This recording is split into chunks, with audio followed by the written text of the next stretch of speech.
आजचा दिवस महाराष्ट्राच्या जनतेसाठी खूप दुःखद आणि कठीण दिवस आहे। महाराष्ट्राचा एक तरुण नेता त्यांनी या महाराष्ट्रामधले आमच्यासारखे अनेक तरुण घडवले।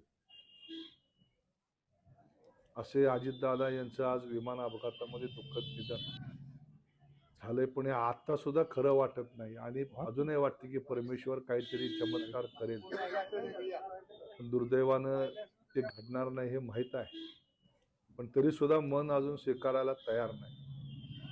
अजितदादा राजकारणातला त्यांच्या जाण्यानं खऱ्या अर्थानं एक दादा गेले। आम्हा सगळ्या तरुणांचा एक थोरला भाऊ म्हणून ज्यांनी आम्हाला मदत केली, सहकार्य केलं।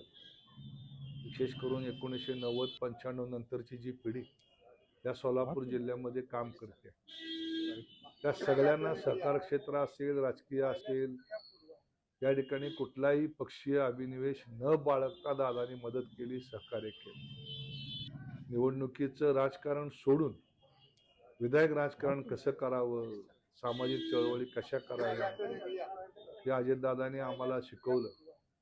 अजितदादांच्या जाण्यानं खूप मोठं नुकसान झालंय। व्यक्तिशः माझ्या कुटुंबामध्ये कुठलाही सुखाचा किंवा दुःखाचा प्रसंग असेल, त्या प्रत्येक प्रसंगामध्ये दादा आमच्या पाठीमागे उभा राहिले, आमच्याबरोबर होते।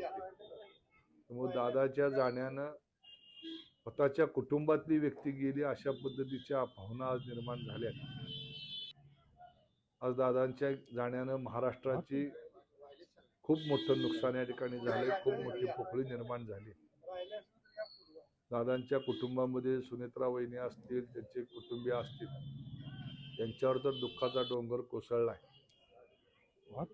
परमेश्वर हे दुःख सहन करण्याची शक्ती त्यांना परमेश्वराने द्यावी, ही या निमित्तानं प्रार्थना करतो आणि अजितदादांच्या प्रती पुन्हा एकदा आदरांजली, श्रद्धांजली अर्पण करतो।